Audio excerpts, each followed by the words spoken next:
আর ঢাকাটা একদিকে হলো পাহাড় সময় একটা সন্ত্রাস দুর্নীতিবাজ, আরেকটা হলো আমি লিলিপুট একটা মানুষ আছে যার আমার কাছে টাকা নাই পয়সা নাই, যে আমাকে পিষে ফেলতে চায়।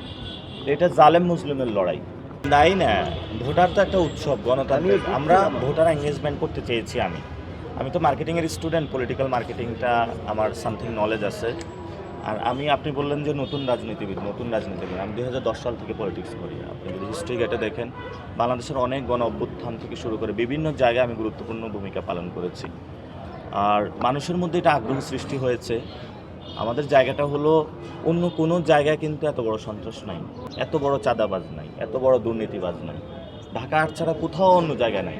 আর ঢাকাটা একদিকে হলো পাহাড় সময় একটা সন্ত্রাস দুর্নীতিবাজ, আরেকটা হলো আমি লিলিপুট একটা মানুষ আছে যার আমার কাছে টাকা নাই পয়সা নাই, যে আমাকে পিষে ফেলতে চায়। এটা জালেম মুসলিমের লড়াই। তো ফলত এটা সবার প্রতি দেখেছে যে একটা সন্ত্রাস, যার কোনো টাকার অভাব নাই, অস্ত্রের অভাব নাই, চান্দার টাকার অভাব নাই, সন্ত্রাস সব কিছু আছে, সে একটা ছেলেকে প্রতিনিয়ত গালাগালি করে যাচ্ছে, অ্যাটাক করে যাচ্ছে। তো মানুষ আমার প্রতি দেখেছে যে একটা ছেলে প্রচার করে যাচ্ছে এবং এই ছেলেটা সৎ, সেই জায়গাটা থেকে আলোচনাটা উঠেছে। এবং উনি তো জেনজিদেরকে খেপিয়েছেন। জেনজিদেরকে যখন খেপানো হয়, জেনজিদের কিন্তু অনেক ট্যাকটিক আছে, যেটা তারা গণ অভ্যুত্থানও অ্যাপ্লাই করেছিল। তো তারা এখন এটা অ্যাপ্লাই করা শুরু করেছে।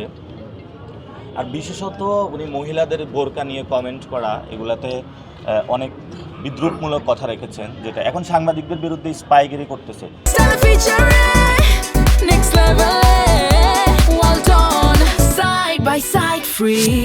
আপনার সাংবাদিক যারা আছেন ওনারা তো কষ্ট পাবেন না আপনারা, তখন উনি যে কথাটা বলছে আপনি তো তাকে ভোট দিতে যাবেন না। এখন এখানে অনেক পশুপ্রেমী রয়েছে। এটা তো আবু হুরায়রা, বিড়ালের বাপ, যিনি একজন আবু হুরায়রা দলের সাহাবী ছিলেন, উনিও বিড়াল পালন করেছেন এবং কখনো কখনো আঘাত করেন নাই। কুকুরকে কিভাবে লাথি মারতে পারে? এই জন্য আমি ওই কুকুরটা যদি কোথায় আছে, আমি এটা পাইলে ওই কুকুরটাকে মানে গোসল করাইতাম। এই জন্যই যারাই কুকুরকে লাথি মেরেছে ওরা অপবিত্র, কুকুর পবিত্র।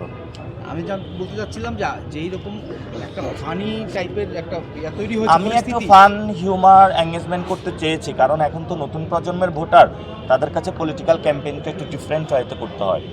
এবং আমি সেই জায়গাতে নিয়ে গিয়েছি যাতে হলো এখানে একটা মানে কথার মধ্যেই থাকে, ফিল্ডে আমি কোনো সন্ত্রাসী অ্যাক্টিভিটিস যারা করে ওইখানে যাতে না গড়ায়, এবং সবাইকে এটার মধ্যে নিয়ে এসেছি। পুরো বাংলাদেশে আমরা চেয়েছিলাম যে একটা ইলেকশন ভাইব দেওয়ার জন্য, সেই জায়গাটা আমি বলেছি।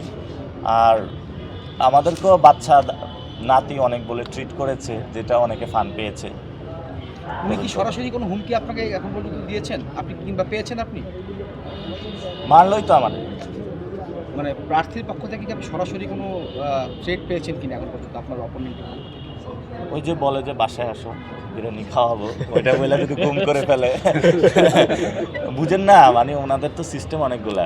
ওই যে আমাদের যখন আন্দোলন করতেছিলাম, তো বিভিন্ন জায়গায় বলছিল গণভবনে একটু আসো, তোমাদেরকে নাস্তা করাবো। ওই সময় আমাদের ডিবি হারুন নাকি? হ্যাঁ, ডিবি হারুন দেখেন না, ভাত খাওয়াইছে, এটা মানুষের সামনে দিছে। পরে উনি আমার বিরিয়ানি খাওয়াবে, এটা ছবি দিবে আর ভিতরে যে আমার কেলাবে।